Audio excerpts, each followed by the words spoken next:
On today's episode of Club 904, we have our old friend Dan Griffis. The data bank is open, folks, and we're excited to crunch the numbers when it comes to the Jaguars pass rush that is on the rise since they returned from their bye week, as well as a look into Trevor Lawrence, who, if you can believe it, statistically speaking, take those interceptions out, one of the best quarterbacks in the NFL over the last 3 weeks. Say, what? We'll also recap, of course, the Jaguars' victory over the Titans, news and notes you may have missed around the National Football League, and look ahead to a title bout. That's a hard word to say. A showdown for first place in the AFC South with the Indianapolis Colts at Everbank Stadium on Sunday. Club 904 is going up on a Tuesday. Let's get after it.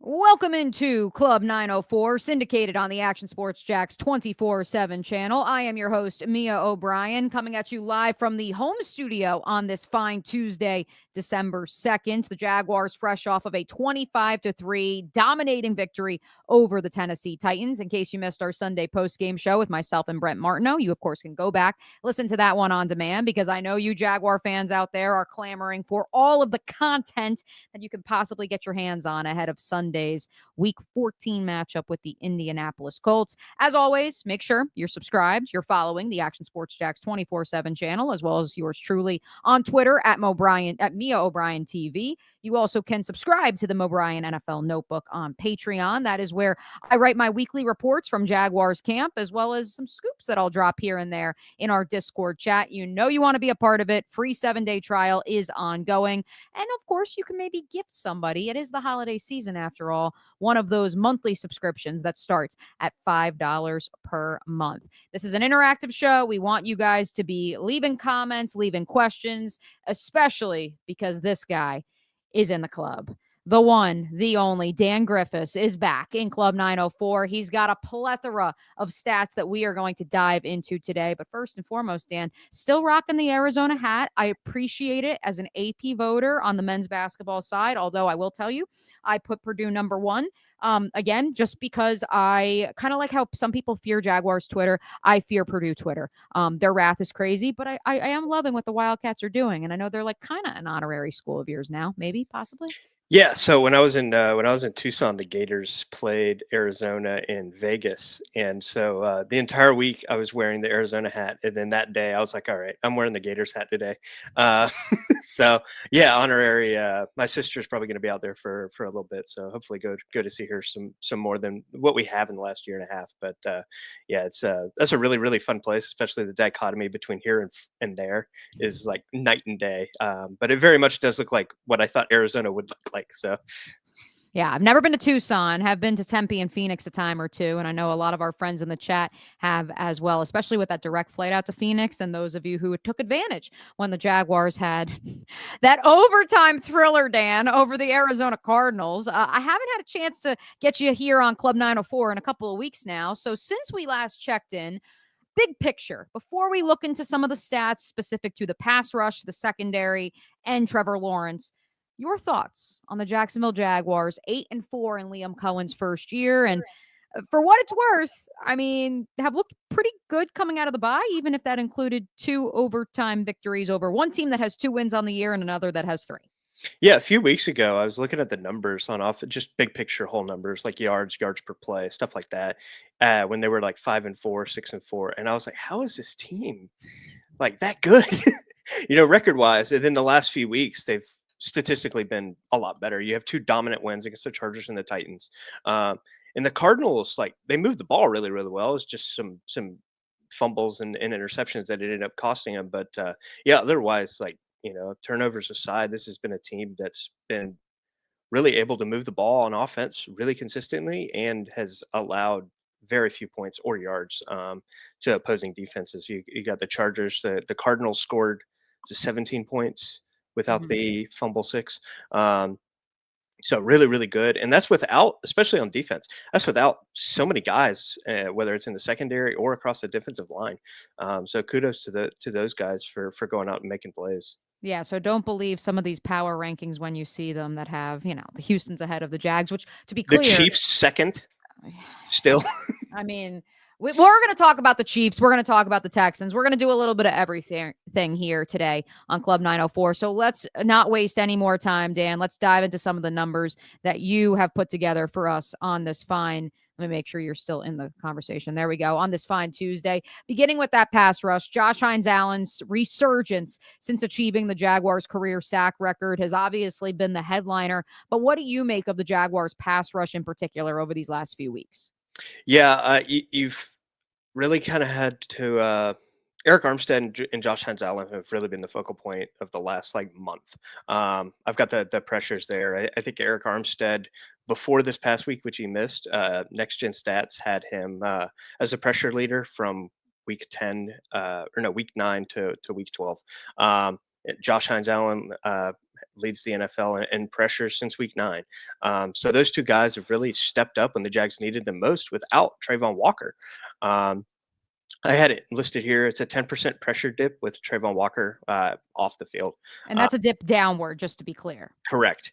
But in recent weeks, they've really picked up the slack there. Their three top pressure weeks by percentage were 10, 11, and 12. Little bit of a dip this week. But it's without Eric Armstead. It was really Josh Hines Allen, and you had some love there for Dennis Gardeck, who has really done a lot for the Jaguars. As well as Devin Lloyd. I have it there. The Jaguars lead the NFL in pressures with linebackers, and they've kind of been forced to blitz a little bit. But with their recent resurgence of Josh Hines Allen, and hopefully you get Trayvon Walker and Eric Armstead back, the Jaguars can be a little more flexible with what they do from blitz packages. But those are all guys who've really stepped up with the absence of Trayvon Walker. Yeah, we heard probably week 2, week 3 in the building about this idea of, hey, not only is Dennis Gardeck healthier than we ever could have imagined when we signed him as a late free agent signing in the spring window, but we got to make him a designated pass rusher because there are opportunities here for him to get after the quarterback outside of from that second level. And you've seen that with him lining up at that wide 9 opposite Josh Hines Allen. I'm curious your thoughts, Dan, statistically speaking, with Trayvon Walker's absence, Josh Hines Allen moving over to the left side of the line of scrimmage. How much has that in particular impacted his ability to get after the quarterback? Yeah, I think it's done a lot, especially just forcing teams to really key in on him and maybe open some stuff up for him. Statistically, when Walker's played, he's almost 100% playing that right end spot, and now the Jaguars feel like they have some fluidity with him and versatility to move him across the line. Um, it probably opens up some stuff on the other side with blitz packages and stunts to try to get pressure on that other side. But when you have Josh Hines Allen going against some right tackles who Tennessee's right tackle struggled a decent bit. Josh Hines Allen was just bowling him over, but it opens up a lot of stuff. You're not forcing Josh Hines Allen to go against the same guy and maybe have some better opportunities to get pressures and sacks, which we've seen. He's got 5.5 in the last 5 games, so it's really opened some stuff up for him. I'm interested to see if they start flipping him and Walker when Walker does come back, or if Hines Allen will be relegated back to that right end position. But that'll be something to keep an eye out when he does come back. Or to that point, Dan, do you see Trayvon Walker? I don't think he's going to kick inside more, but with Trayvon Walker's absence, you've not only seen Dennis Gardeck line up more at the line of scrimmage, you've also seen BJ Green, Danny Strigow get more run. I think obviously that would suggest another Emmanuel Agba healthy scratch when Trayvon Walker does return, like we saw against the Los Angeles Chargers. But if you feel like those two young guys, which Danny Strigow got hurt against the Cardinals, he still played a pretty healthy load against the Titans this past week. If you feel good enough with those two young guns along the edge, I'm not saying you exclusively play Trayvon Walker inside, but you tell me what that sort of formation could do. And especially because I feel like the last time we had you on, Dan, we were discussing the interior of this defensive line. Eric Armstead had yet to really take off. Devon Hamilton had yet to really take off. But what do you make of that interior rotation at this point? And maybe if fortifying that by having Trayvon Walker slide inside, allowing DeJuan Smoot to, yes, play inside, but even kick outside a bit more at his natural position, what that could also do for the Jaguars pass rush. Yeah, I really like the idea of having Josh Hines Allen, Eric Armstead, and Trayvon Walker. Trayvon next to Eric Armstead on the inside, and whoever you play at the other end, whether it's you want to put Gardak on the line or Danny Strigow, BJ Green, that could probably open up a lot of things. I think the biggest thing the Jaguars, it was pretty obvious the first drive against the Titans, Eric Armstead's, and he's not a fantastic run defender by by any means, but like that was like whoa. I didn't And then they expect went that. away from it, which I still don't understand, but that's the Correct. Titans' Yeah, problem, that's. not ours. But yeah, just simply having the amount of bodies, and the extension of Josh Hines Allen, Eric Armstead, Dennis Gardeck, Danny Strigow is really coming along. The Jaguars have a lot of options that they could run with on a 4-man front when Trayvon does come back. So now, of course, part of the success for the Jaguars defense over the last few weeks has been tying that pass rush with the back end coverage.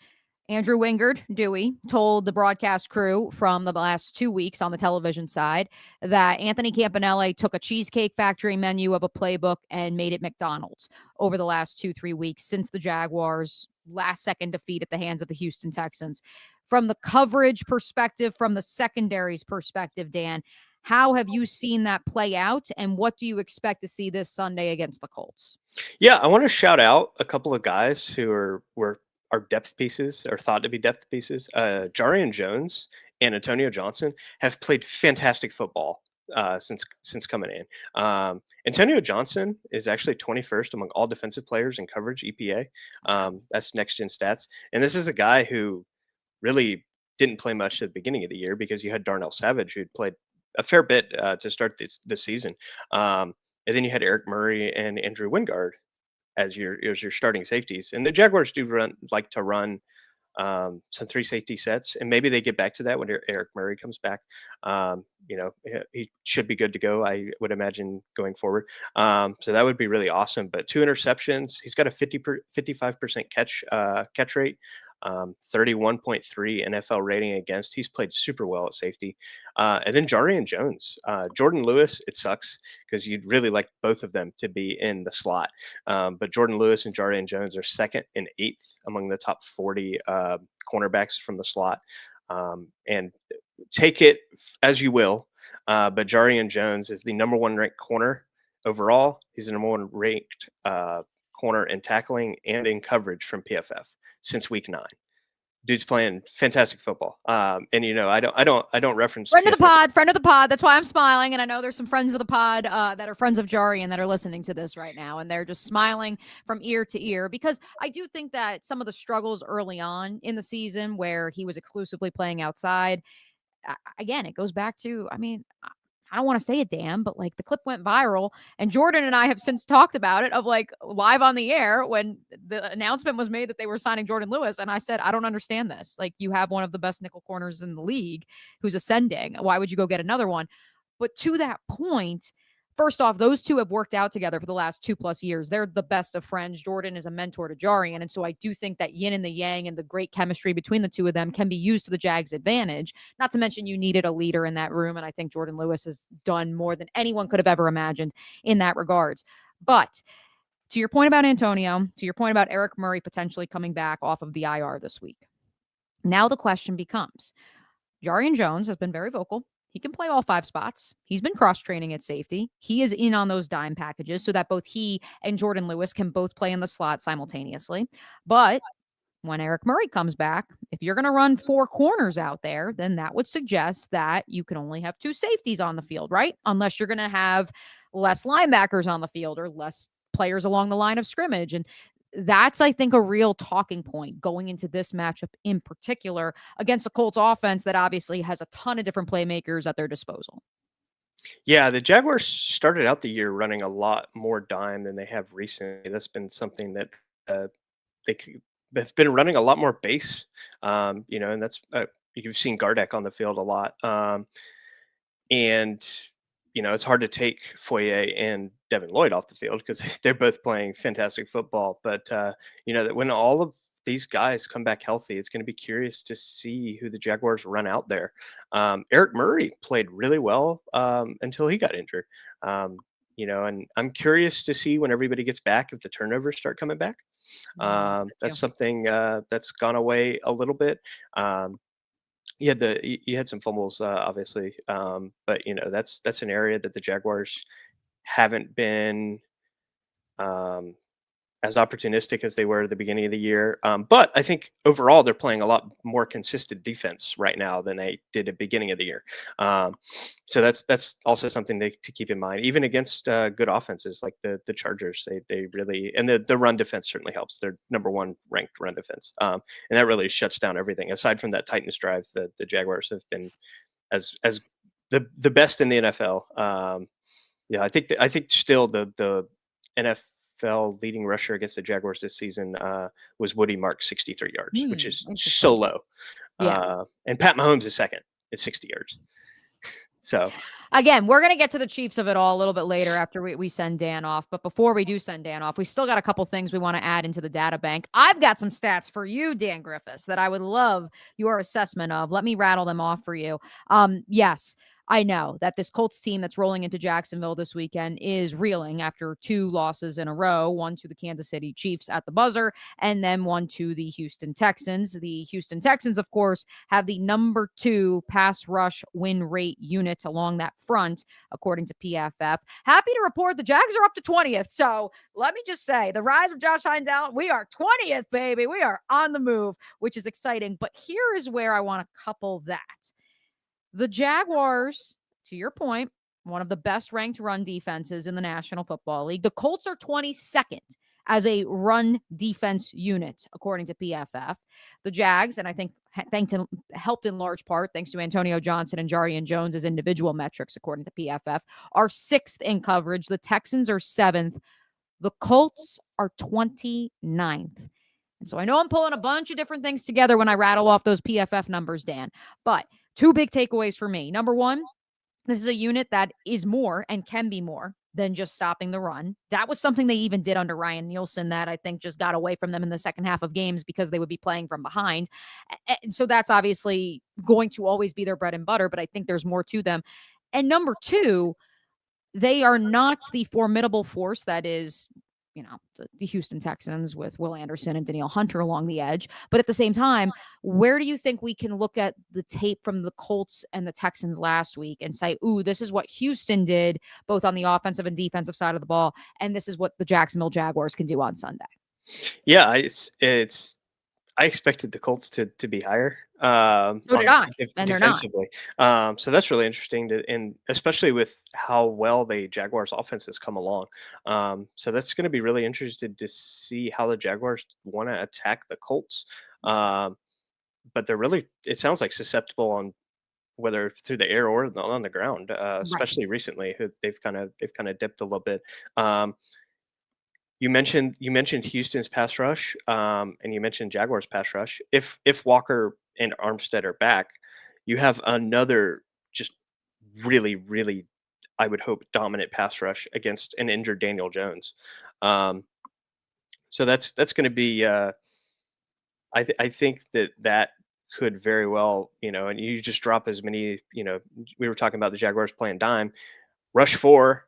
Blitz when you can opportunistically, but that may be an opportunity for the Jaguars to create some turnovers off of Daniel Jones, who we know is banged up.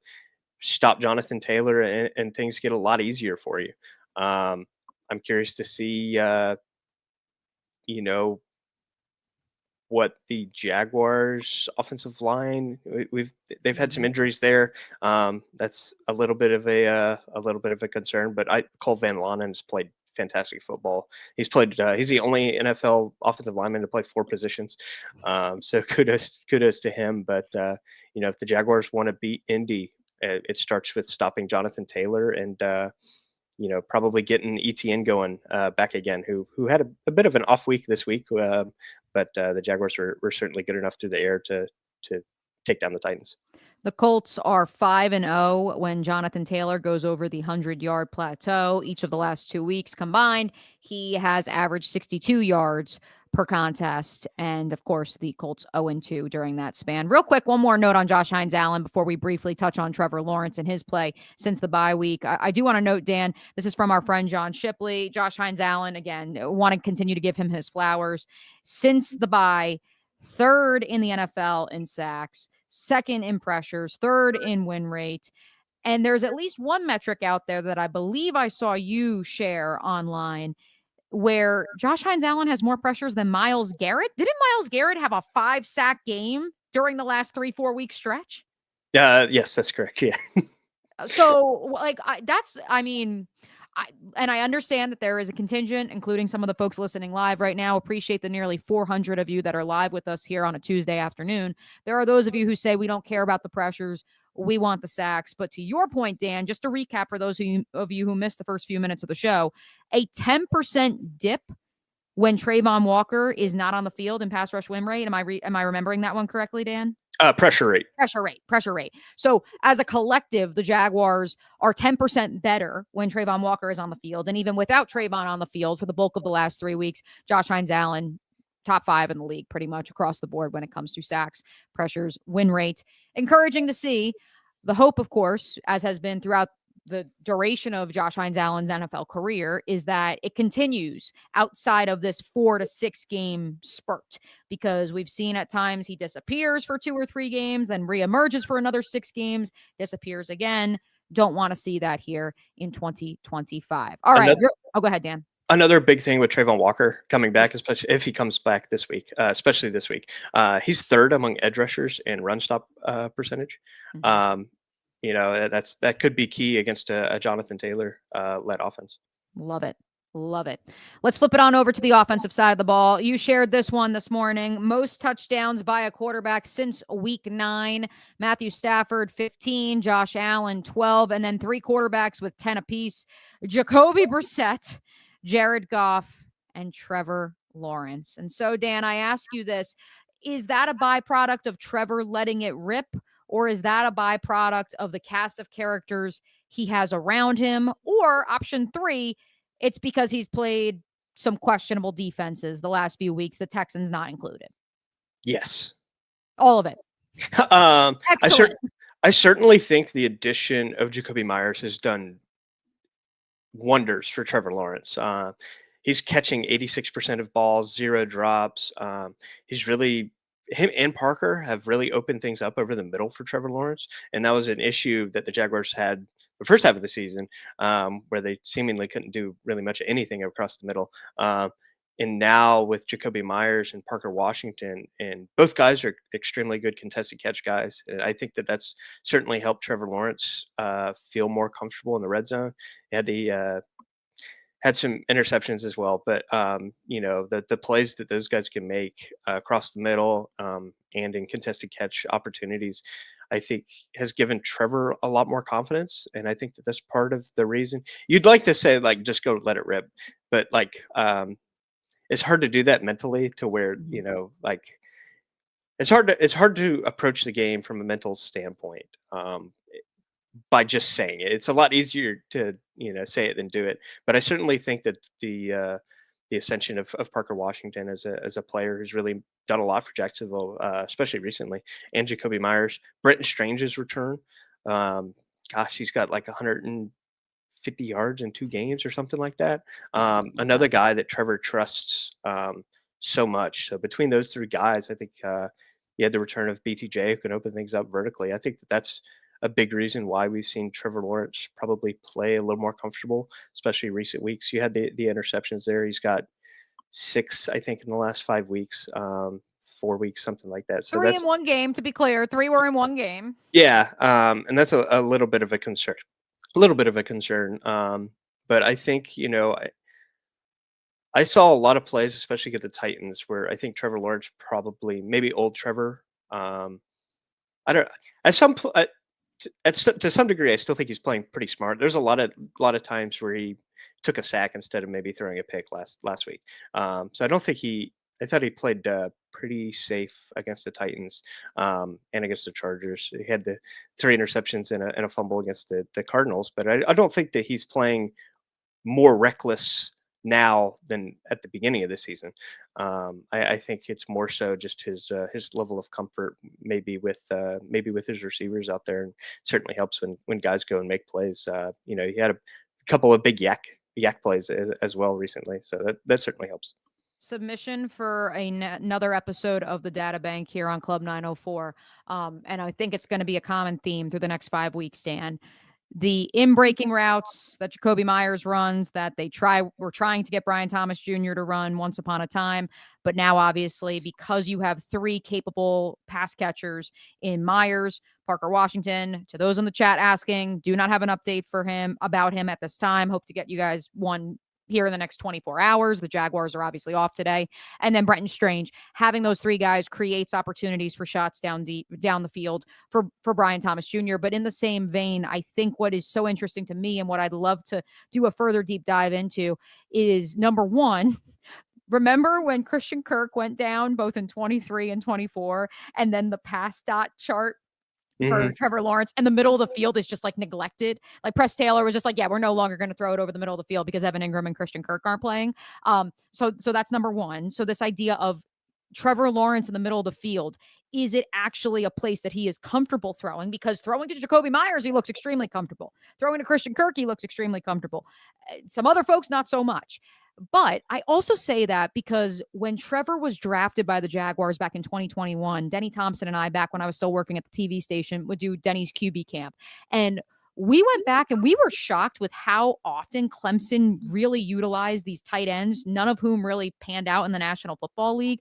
But up the seam to a tight end was like Trevor's bread and butter in college. And so just something, food for thought that maybe for a future article at actionnewsjacks.com we want to assess, because I do think, it has been groundbreaking to bring Jacoby Myers in and be like, oh my God, that's right. He used to throw similar balls to Christian Kirk, no issue. And then second, and I know Jordan Rodriguez, friend of the pod over at NFL Daily, went in on this on NFL Daily's recap show Sunday night about this is what Sean McVay's offense looked like at the onset when Liam Cohen was there, when they were the greatest show on turf back in 2018 outside of the 2001 St. Louis Rams. Like that, the idea of spacing and middle of the field and pass catchers that are identifying soft spots in the zone, the quote unquote ghost routes.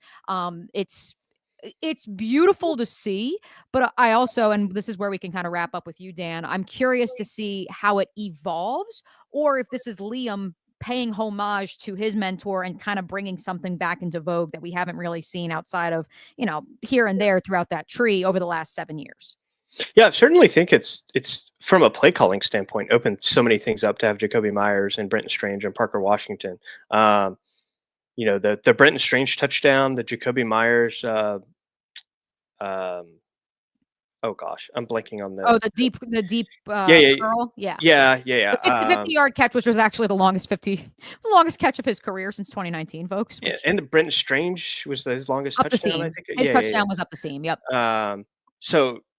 And those are wide open play, like it's making it easy for Trevor Lawrence. You go back to the infamous Tim Patrick play 2 weeks ago against the Cardinals, and like a lot of the plays now, I think the addition of Jacoby Myers and Brenton Strange has really opened things up from a play calling standpoint to get guys open, clearing guys out.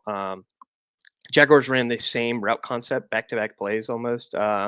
So, and just getting guys open and making things easier for Trevor, who's, we go back to the Doug Peterson offense where it was like so many curls and hitches, and it's like it's really tough to ever get guys open. It's almost always contested catch.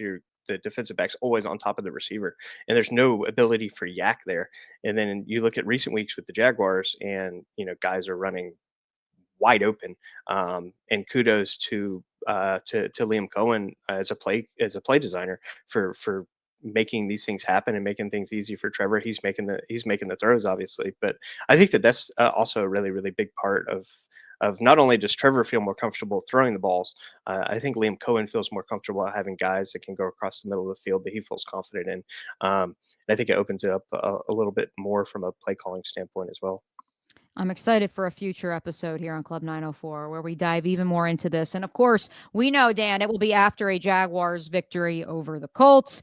And the Jaguars, by the way, and we'll get to this after our first time out, with an 85% chance to make the postseason should they win on Sunday. I know that's triggering some of you because of 2023, but as we continue to say here on Club 904, do not be burdened by what has been. No, I'm not trying to quote any politician. I am trying to echo to you what is being echoed to us at the Miller Electric Center, which is they do not care what happened in the past. They would like to be in that driver's seat for the AFC South, but they recognize they got to win as many games as possible here in these next 5 in order to do that. Dan, before we get out of here, any closing thoughts, as well as where can folks find your work over at Action News Jax, and what else are we going to be focusing in on this week?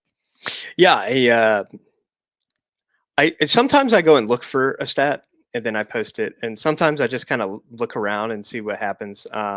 So truth be told, any given day, I have no idea what we're going to talk about. Like I told you, you were like, tell me what direction. I was like, I'll figure it out tonight. So then I go look around. It's like, all right, what's noteworthy? But yeah, I try to write. I'm writing between about 4 articles a week at actionsportsjacks.com. And then I post little nuggets from the articles, or maybe if it's not big enough for an article by itself, just post as much as I can on Twitter to have fans, Jaguars fans, be as knowledgeable as they can be about their team, as well as giving some players who maybe aren't getting the recognition that I think that they should, a la Antonio Johnson, who's playing, I think, really, really good football. Haven't heard a lot about him. I love the Gardak content today, it looks like, on the timeline. So that's always fun. But, my goal is to have NFL fans and Jaguar fans in general just be as knowledgeable as they can. Always take the data with a grain of salt. It's just one data point or 2 data points. There's a bigger picture as well as film, obviously. But that's my goal or hope. Hey, and that's our hope here on Club 904 too, Dan. We want to give you a nuanced understanding of what you are seeing on the field, maybe understand statistically where things come into play, as well as, to your points, conceptually, where Liam Cohen and the brain trust that is in charge of the Jaguars are headed from a schematic standpoint, but also from a team building perspective. Well, we appreciate you hopping in the data bank, Dan, as always. And of course, you can find Dan at Dan D. Griffis on Twitter, X, whatever they're calling it these days. Appreciate you, Dan. Thank you, Mia.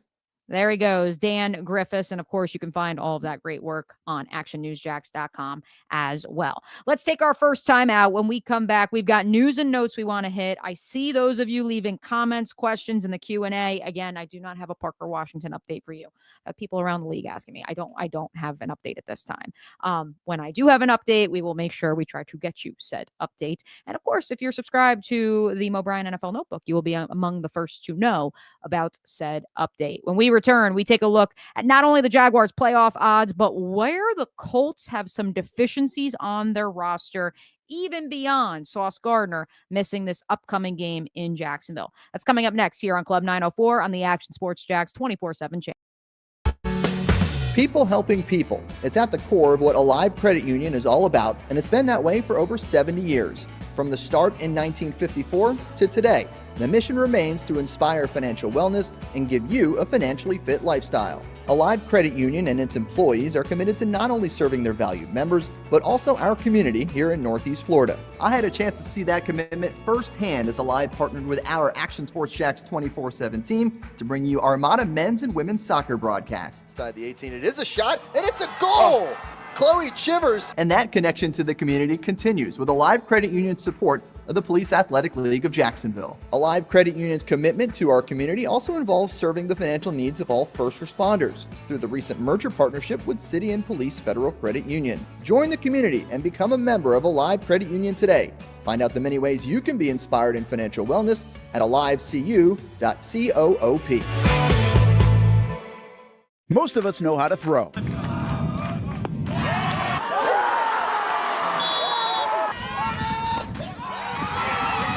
But you need to know what to throw. I'm not talking about footballs, baseballs, softballs. We're talking about those items you need to recycle. Republic Services explains it easy. Recycling simplified. 1. Know what to throw. When in doubt, throw it out. 2. Empty, clean, and dry those materials. It takes an extra minute, but it makes a big difference. And 3. Don't bag it. This makes the recycling process faster and more efficient.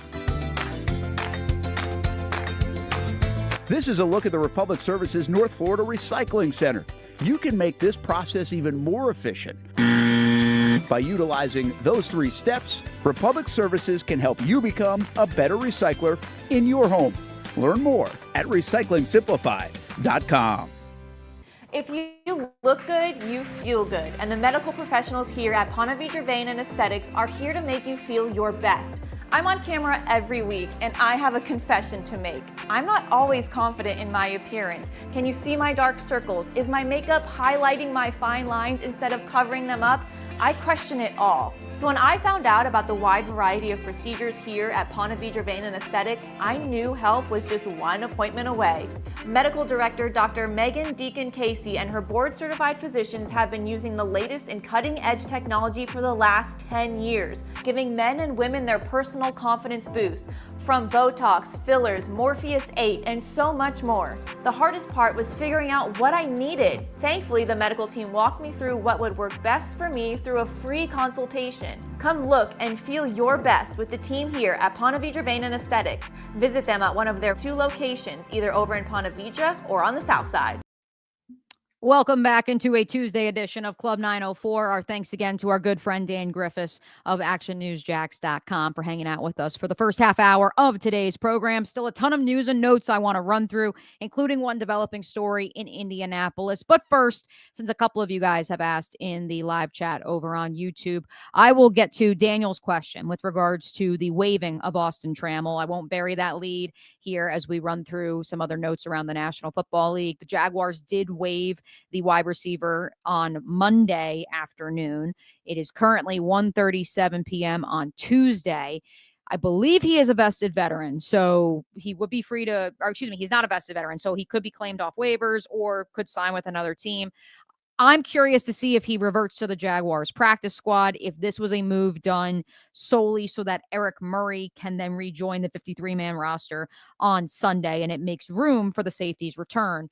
Or no, I'm not going down the Adam Thielen route, although I know a lot of you want me to. Or does it say Parker Washington is good to go and the Jaguars feel for that 5th, 6th wide receiver spot, they can quite frankly just elevate someone off the practice squad, whether it is Tim Jones. I saw some love for Chandler Brayboy on the timeline. No intel inside the actual building, whether or not that would be the case. Was a very talented punt returner during his time at Elon. I believe Trammell already had 2 practice squad elevations. It may have been 3. And so that's where I'm curious to see if that factors into this. And then I've seen a lot of you discussing as well, was Austin Trammell waived because he had a critical drop, even in a blowout win over the Tennessee Titans, because it's a statement? I don't know. We'll get Liam Cohen tomorrow, 10:50 a.m. at the Miller Electric Center. Maybe we'll get more clarity then. But to Dan's question of would Dyami Brown be used as a punt returner, Dyami Brown told me he had never returned kicks in college or the National Football League when he was asked to return kicks against the Los Angeles Rams week 7. And so I would assume he has not returned punts since he was in high school.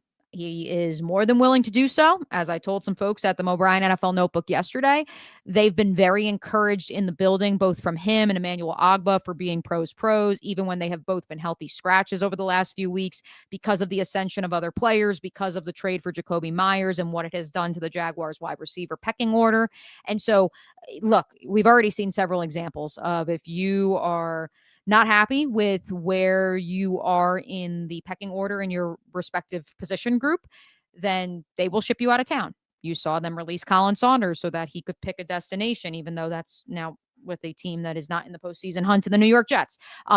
You saw it with Tank Bigsby, who was shipped out of town to the Philadelphia Eagles after week 1, when it became apparent that the Jaguars not only had drafted 2 running backs, but that both would be factoring into the rotation this year. You saw it with Darnell Savage, whose release was also granted. And so to that point, I think that at this point in time, I don't see either player being released on something unless something dramatically changes. And so could I see them asking him to be a punt returner? Absolutely. I think it's more likely that they would pull someone up from the practice squad, or you see LaQuint Allen or Bashal Tutin at that position. I also think that in a pinch, actually, I don't think I know this because I've talked to him about it. In a pinch, Christian Braswell could also return for you. And I think that that is something that's up their sleeve as well.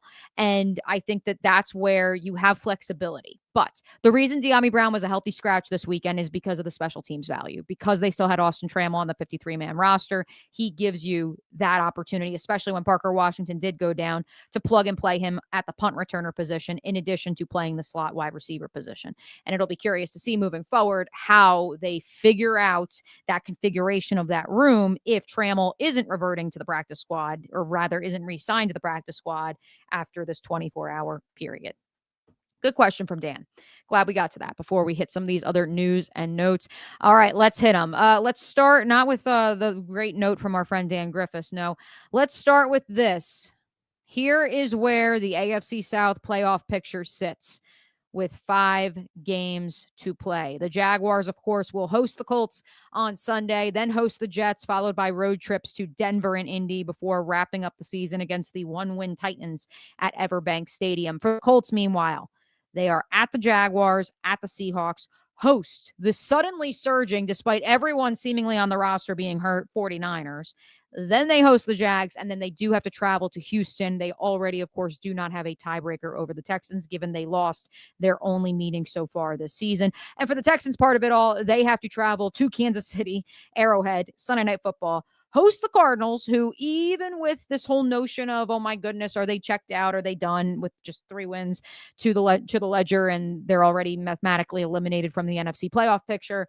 I still think they're feisty. I would still not take that as a gimme if I'm the Houston Texans, independent of covering the Jaguars. I truly think that's a Cardinals team that, for one, that defense can create turnovers. And second, Trey McBride is awesome and Marvin Harrison Jr. is healthy. And you combine that with what they have on the outside, and here we are. The Raiders at home at the Los Angeles Chargers, who the Jaguars currently have the tiebreaker over in the AFC wildcard race. The Jaguars, of course, also have the tiebreaker over the Chiefs. Another reason that those 2 matchups for the Texans still remaining makes things very, very interesting if the Jaguars were to get 3 teams from the division into the postseason. And then, of course, they wrap up the season against the Colts. I said it earlier, so let's hit it. This is where I am so interested in Sunday Night Football. Kansas City, currently a 3.5-point favorite. By the way, the Colts 1.5-point road favorites at Everbank Stadium on Sunday. Again, they have not defeated the Jaguars when Jacksonville is the home game in 10 years. But I also recognize Vegas saying, you know what, we want Jacksonville fans and fans of Jacksonville in the betting market to put some points and put some money, or excuse me, lay the points, put some money down on the Jaguars. And we would like to see that movement in Las Vegas. But I also think that the Colts losing 2 games in a row, for many who believe that they were such a feel-good story to the 2025 season, that is disheartening for them. So respect to that. In the same vein, people are not going to bet against the Kansas City Chiefs until Patrick Mahomes is retired. And the Chiefs playoff odds, if they defeat the Texans, go up to 51% with a win. If Houston wins, it's an 11% chance that Mahomes, Kelsey, and friends are playing in the playoffs in 2025. That's why Andy Reid, with his crazy quotes yesterday, and Patrick Mahomes have been adamant they understand they have to win out. But that tiebreaker part of it all that the Jaguars already have over Kansas City and Los Angeles, very, very important, regardless of what happens on Monday night. Our friend Mike Duraco put together the Football Power Index on X for us from our friends over at ESPN. The playoff picture reads as follows. The Patriots, of course, all but assured a spot in the big dance. They're followed in the Football Power Index by the Broncos, the Bills, the Jaguars, Colts, Ravens, Chargers. Note, you do not see the Texans in that current playoff picture. Thus, that's why you do not see them in terms of having an opportunity to potentially be in that upper tier power. You know what I mean? Point being, I think it's interesting that the Jags, if they do win on Sunday, 85% chance to make the playoffs. The Jags have better odds of making the Super Bowl than they do being the number 1 seed. That's credit to Mike Vrabel, who, of course, his team dominant on Monday night at Gillette Stadium over the lowly New York Giants. But I do think that, and I saw a couple hypotheticals that have been floating around the timeline, I think that where a lot of people are interested in the AFC playoff picture is if these are your 4 home teams. If the Broncos get to the number 1 seed and they have the bye, or if the Patriots have the bye, one of those 2 teams is hosting. We have seen from the Denver Broncos in particular, holes in their and flaws in their game. They've gone to so many crazy finishes, and Bo Nix, Bovertime, or whatever they're calling it these days, has been great in crunch time. But this idea of what do they look like in the first 3 quarters, they got booed at Mile High when they were in a one-score game against the lowly Raiders not too long ago. So Denver being a home team, the Jaguars being a home team, whoever wins the AFC North being a home team. I think that the idea of could one of those teams get picked off if the Ravens are a wild card, which I don't think is going to happen because whoever wins the North, that's a one bid division.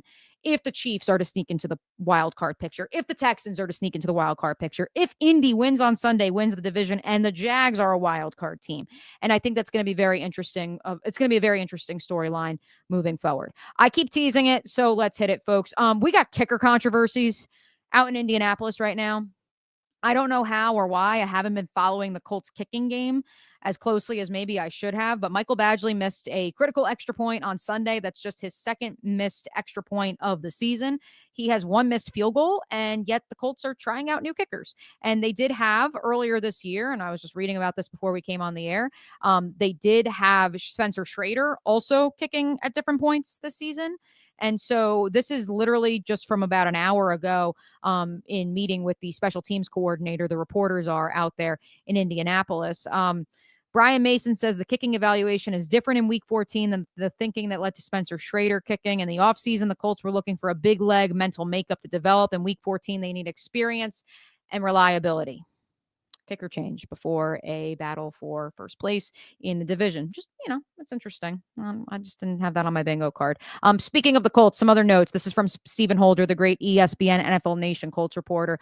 Again, I mentioned this to Dan, so in case you missed it, the Colts are 5-0 when Jonathan Taylor rushes for 100 yards or more, and he has rushed for 62.7 yards on average each of the last 2 weeks, both losses. The Jaguars, the number one run defense, according to some metrics. They're 7th in total run defense, according to PFF. The Houston Texans 5th, and obviously they held Taylor way below his season average. I think it's also important to note again that the Colts are 22nd in run defense, so I think Travis Etienne has an opportunity to bounce back. And then in terms of coverage, and again, no Sauce Gardner this weekend. He will not, which I think is rather interesting. Shane Steichen told reporters yesterday he is not considered a candidate for the reserve injured list, but they said the same thing about DeForest Buckner, who also won't play in this game, in his final mandated game that he has to be on IR. So, we'll see about that. Point is, you won't have him. You won't have DeForest Buckner, obviously, in that front. I do think Grover Stewart's a great underrated run defender. I do think Leatu Latu has found something in his second season, especially in terms of creating takeaways and scoring touchdowns on the defensive side of the ball. But I think that comparatively to that Houston Texans defense, that up until that abysmal fourth quarter at NRG Stadium, the Jaguars were able to move the ball on.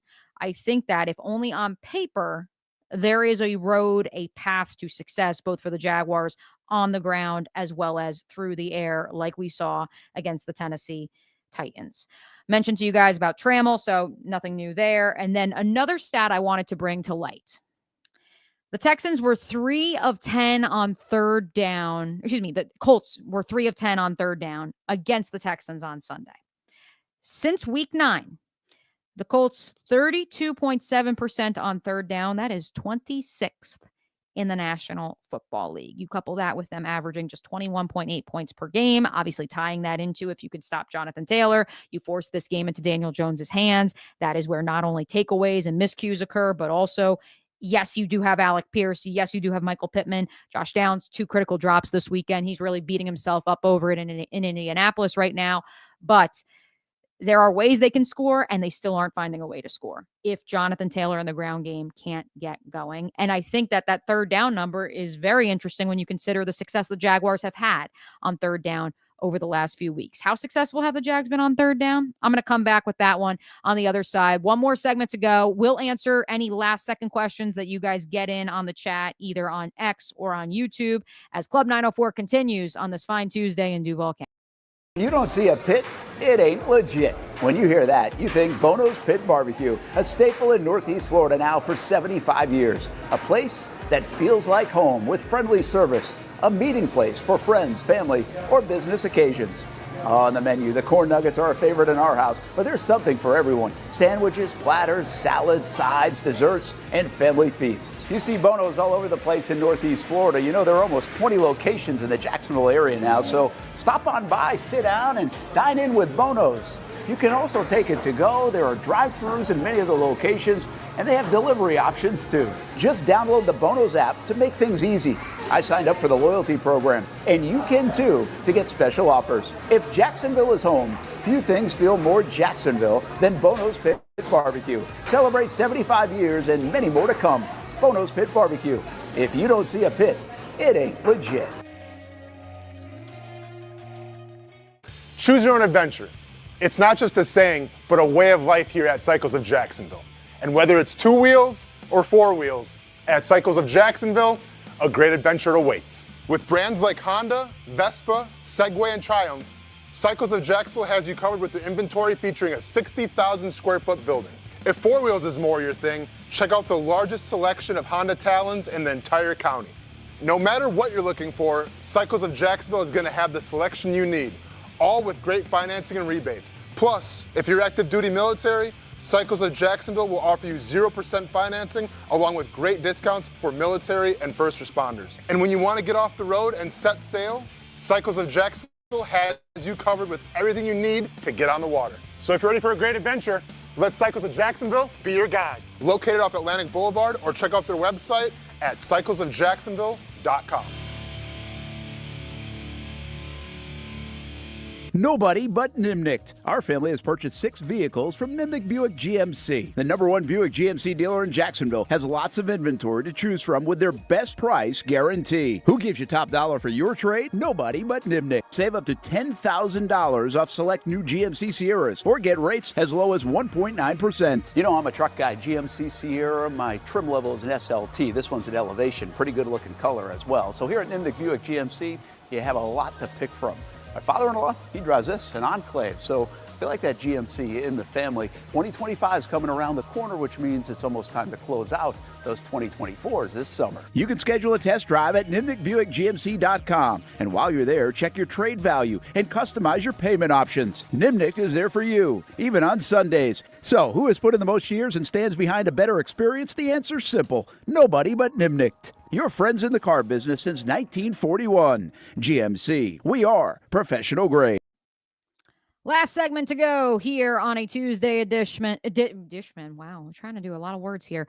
Edition of Club 904. We appreciate those of you watching live. Over 550 of you on the Action Sports Jacks various channels, X, Twitch, the .2 channel, actionnewsjacks.com, and of course, our friends on YouTube, which is where we find a plethora of questions. I'm going to hit those because I do believe we've got talent talks coming up here on the Action Sports Jacks 24/7 channel. And so let's hit those. But first, I promised you guys I'd have those third down numbers on defense for your Jacksonville Jaguars. 39% on the season are the Jaguars. Technically, it says a 25% mark in stopping opponents on third down over the last 3 weeks. Not sure if I agree with that math that I just saw online, because here is a breakdown of the last 5 games for your Jaguars defense in terms of their third down efficiency on defense. The Titans were 2 of 12 on third down. I don't think I'm breaking any news there. Arizona was 5 of 16. The Chargers, 3 of 12. Obviously, very good marks each of the last 3 weeks since, as Dewey Winger pointed out, Anthony Campanelli took a cheesecake factory of a defensive playbook and made it McDonald's.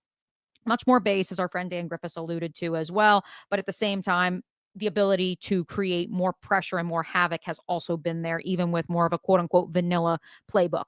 Against the Texans, 10 of 15 on third down. That was prior to the transition from Cheesecake Factory to McDonald's. And then Las Vegas, somewhat surprisingly, that first game off the bye, 7 of 10 on third down. And so whatever they did after that game against the Texans, it's working. Let's hope it continues against the Colts. First question, yes, I know everyone was wondering what shirt I'm wearing. I'm not short. I am elf-sized. Yes, some of you know that's one of my favorite shirts. And, of course, Christmas is right around the corner. Let's get to some actual questions on the football front. AC Jag, any good chance the Jags-Denver game gets flexed? A lot of talk around the league. A lot of folks who've been asking me about the Jags being flexed. And I think that if they went on Sunday, I think there's a chance at the very least. The fact that it's already a 4:00 window game, I don't know what the rest of the slate looks like that week off the top of my head, but the idea of it being a standalone, maybe Jim Nantz, Tony Romo game, I think is in the realm of possibility. In case you missed it, our good friend Ian Eagle, friend of the pod, and JJ Watt will be on the call in Duval this weekend. They also called the Colts and the Texans last week. Jim Nantz and Tony Romo on the Steelers for a second consecutive week on CBS. All right, King David, the year that we finally get new uniforms in 2026. Well, we'll get to that when we get to that. Thank you, Hef, for talking about the stadium, and we're not here for that right now. Sorry, guys. I know you want to talk about it, and thank you, King David. I am perfect, even though I am short. I appreciate that. Hef says the rest of the slate stinks that weekend. Thank you. Okay. Well, I guess we'll see what happens. Duval TV was asking about this idea of Doug Peterson could have run Brenton Strange and Evan Ingram simultaneously on the field at the same time and chose not to. That was what he told Trent Baalke when he said, I want Brenton Strange. So justice for Trent, just like we had a Justice for Dave show over on Lockdown Jaguars earlier this week as well. So yeah, but it's all good because what has happened in the past cannot affect what is going to happen on Sunday. Say it with me, folks. Here we go, Dell. This ain't the same old Jags. We appreciate you guys hanging out with us live here on the Action Sports Jags 24/7 channel. We will be back on Thursday. Programming note, we will be recording Thursday's episode ahead of time because I will be on assignment for the University of North Florida and my job on the teaching front over there. And so Angela Morian, good friend of the pod, going to join us from Wish TV. We're going to record that tomorrow. Hopefully get some more clarity on that kicker situation they got going over there, as well as Daniel Jones and his limp left leg with the broken fibia. I don't think you can play quarterback with a broken fibia, but he did last week and he had some nice throws, but also I don't know if he can move, but he can move faster than Aaron Rodgers. So there is that. Angela will join us on Thursday. And of course, we will have a post-game edition of Club 904, 9:04 p.m. on Sunday, win, lose, draw against the Colts. But hopefully it is an 11th straight victory over the Colts at home. Appreciate you guys hanging out with us. As always, all episodes of Club 904 available on demand at the Action Sports Jags YouTube channel, as well as wherever you get your podcasts. Until Thursday, we will catch you later.